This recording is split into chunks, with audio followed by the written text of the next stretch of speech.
The new M5 is the first M saloon to have one of these, but don't worry because there's still a proper big V8 under there.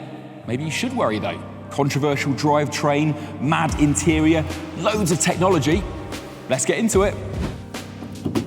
So yes, this is a plug-in hybrid M5 with a V8 that's slightly less powerful than the old one, but added to an electric motor in the gearbox that makes it a 727 horsepower car overall. Back to all the undergubbins in a moment. Let's get stuck into the looks. Okay, so let's have a look what's changed on the outside. So masses of aggressive cooling, obviously for an M5, this is all open down here.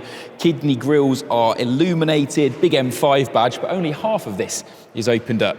You see that? It's all blanked off and glossy. Then very angular front bumpers to say I'm an M5, and pumped out stance as well. This is 75mm wider across the front track, 45mm wider at the rear. So this front wing has been really punched out, but to me, it doesn't have quite the stance on the road that something like an RS6 does. Maybe that's a bit too caricatured for you. Okay, what about the wheels? These are 20s at the front, 21s at the back, so you've got that staggered look to it, and I like the fact there's no fake vent like on an M3 here, because they've had to leave room for your charging port. Then, of course, if you'd like to throw some money at the carbon fibre department, you can have carbon mirrors, carbon roof, or you get a sunroof as standard. And coming round to the back, classic M5 stuff, isn't it? Quad exhaust pipes and the lip spoiler on top of the boot lid. But if this boot isn't big enough, then there's the one that we're really excited for, coming in just a couple of weeks, the new M5 Touring. Bit of a delay until then though, so I've got just long enough to explain how this thing works. Now, the other day I had a chat with the boss of the M division, Frank van Meel, and he said that 6 years ago when this car was first being kind of brainstormed at BMW's headquarters, they were thinking of making the new M5 a full EV, but they decided not to because it wouldn't have had the sustained track performance and the long distance ability that an M5 customer expects. They also thought about doing a new 911 and C63 style small battery, fast discharge, fast recharge kind of hybrid, but in the end they went for a plug-in setup with an 18.6 kilowatt hour battery and a V8 basically related to the one that's in the, related to the one that's in the XM. One that claims 43 miles of electric range, can run at up to 87 miles per hour on battery alone, and because of how hybrids game the lab tests, means this 700 horsepower M5 officially emits less than 40 grams per kilometre of CO2. But is it just me that's thinking, no, there's no one actually looking forward to spending 110 grand on an M5 just so they can challenge themselves to get all the way to the office or all the way on the school run and back without the engine coming on, just on electric? No. Main benefit of the hybrid is, well, it's good for the CO2 average on paper, and in the real world, you can leave your neighbourhood on an early morning and not make everyone hate you by cold starting this guy. Engine-wise, it revs to 7,200 RPM and is limited to either 155 or 189 miles an hour, depending on your option spend. It does 0 to 62 miles per hour in 3.5 seconds, which is actually 0.2 slower than the old M5 competition. And there's a very good reason for that. This car weighs an absolute ton. Actually, it weighs 2.4 tons, 2,430 kilos, because it's bigger overall than the old M5. It has to package that motor, the battery, all those ancillaries that come with a hybrid system, and stuff like rear wheel steering and more ambient lighting than the Vegas Strip. So let's have a look at that now.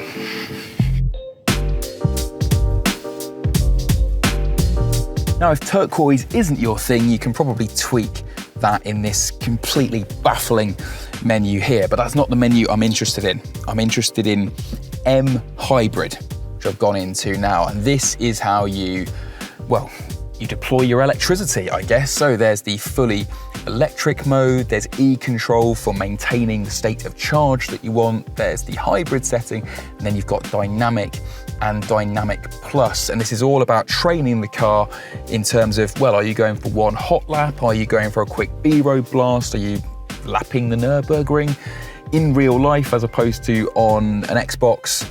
And this will, I don't know, choose the most efficient way of using that electric motor in the gearbox. But you're presuming that you can save all this onto these very clever M shortcut buttons here, because you're not going to be want to go in and out of the touchscreen while driving. And then speaking of, the other thing that you're going to have to spend the first weekend doing when you're here in the new M5 is going into setup.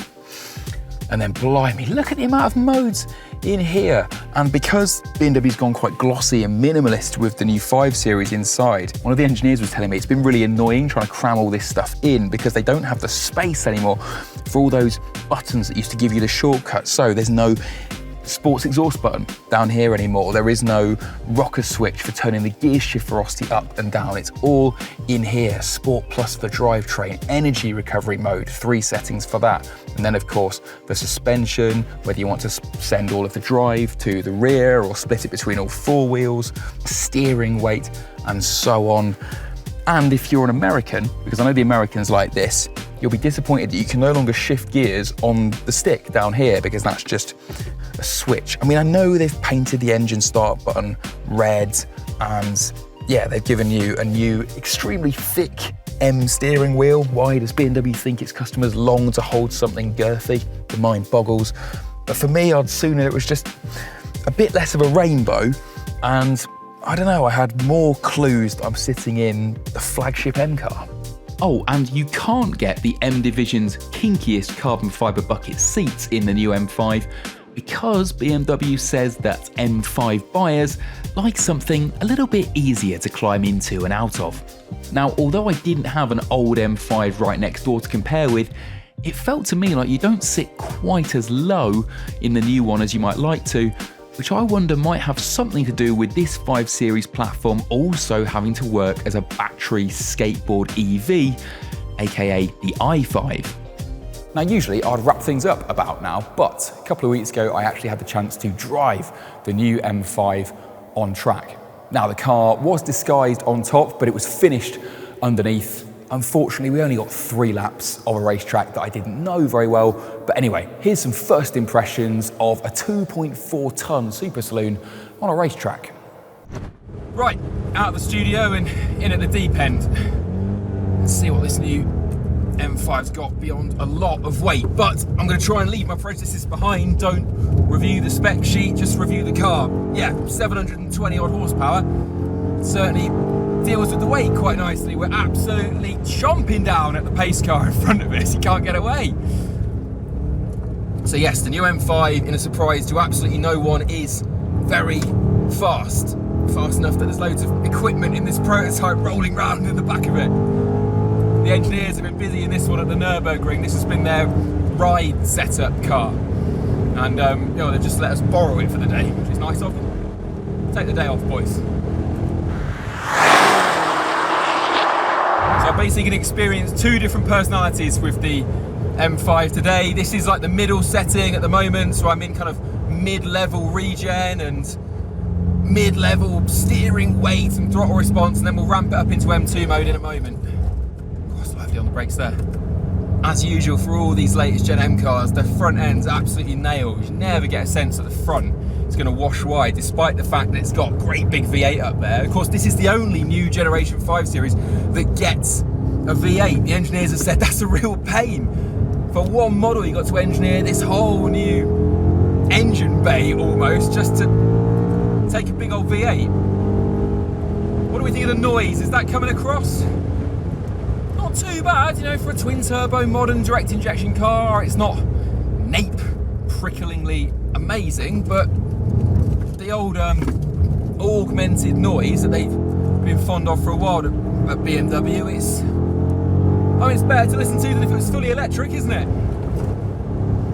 Doesn't feel like there's corruption through the brake pedal, so I think the decision to go with regenning through the motor in the gearbox, which you can adjust, is one of the many, many settings in the screen. I think that's better than doing it on the brakes when you get that sense that the brake pedal is kind of fizzing around underneath you. The car feels nice and neutral through the long sweeping bends when it's fully loaded up. Would I rather the car was lighter philosophically? Yes. Does it feel like an absolute pudding? No. Got more noise coming through now we're in Sport Plus mode. They are very clever, the engineers, the way they blend what little decent noise a modern twin-turbo V8 gives you with something augmented, something that's a little bit synthesized to ultimately give you something that's, well, worth listening to. It's a damn sight more interesting soundtrack than you get in a Taycan or a Tesla, isn't it? So, best sounding V8 ever? No. Am I glad it's here at all? Yes.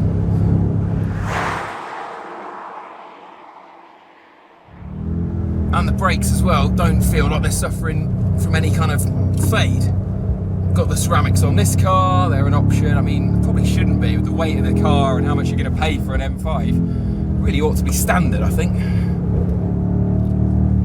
But if you do have them, it saves 20 kilos. You can save more than that by having the carbon fibre roof instead of a sunroof. That saves 34, I think.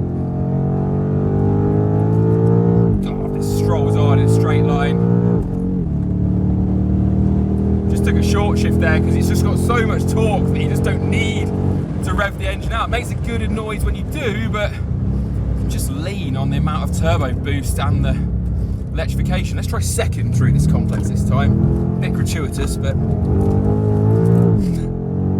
bit of a wiggle, but just trying to stay with the pace car through the complex. He's bloody quick as Dirk in front of me. Yeah, steering maybe a little bit too light, even in this sport mode. Feels like they're doing so much to try and disguise the weight. Maybe they've done too much with the steering, just trying to disguise all of that mass. It's very, very composed, this car. It's very mature in the way I'm driving it. I mean, I'm sure if you turn everything off, it will be an absolute yop. Finding I keep accidentally pulling a gear. The paddles need a bit more of a click on them, I think. Every now and again, I'm just accidentally squeezing the steering wheel and I'm up a gear when I want it to be down one. I mean, this is the thing with this new M5. Just learning what it does, learning how all this calibration and systems work, that's going to be half of the experience. I mean, once you have got that all set up, maybe your preference will just be, you know, everything in the loudest, angriest mode, all the assistance systems turned way off, and then you save that on your M1, your M2 button here on the wheel, and then it's job done. But there's so many menus and so many different personalities buried within this car. I'm wondering if the reason it weighs 2,330 kilograms is because, well, a ton of that must be the instruction manual. It's just bonkers, isn't it? That something that weighs the same as a Range Rover did not that long ago is going to be capable of a, you know, not much past 7-minute Nürburgring time. And it's absolutely phenomenal. I think this is the thing, you can philosophically disagree with this car, with the weight, with the electrification path it's taken, with the size of it, with the complication. Those are all legitimate problems that you could have with it, and I probably wouldn't argue against any of that. I've got some of those quandaries myself. But then when you drive it, you have to kind of take your hat off to them and go, you've done alchemy with something this big and heavy. It has no right to feel agile and just wieldable, but it does. I've always wanted to say this. Anyway, back to the studio. The BMW M5 has now been with us for 40 years, and while it's had its minor ups and downs in that time, this is still one of the most consistent badges in the whole car world. There's not a single M5 that you would turn down if it was delivered to your door. Will that stay true for this one? I think this may have the toughest job of any M5 to maintain this badge's streak. So that's not a definitive verdict on the new M5 because we haven't yet got it on the road or against any rivals. we'll have another go in an undisguised car soon, but until then I've got to say the car didn't make a very emotional bond with me on our first meeting. I'm left wondering if its monumental spread of hybrid technology and configurability has come at the expense of just some good old-fashioned jump in and enjoy yourself gratification. My other suspicion is that M cars do tend to get better with age.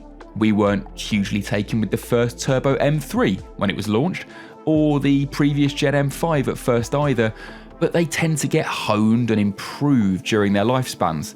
A competition version here, a facelift there, then a CS, and they end up as much more lovable cars than when they started. Still, for 110 grand, I'd want it right first time, wouldn't you?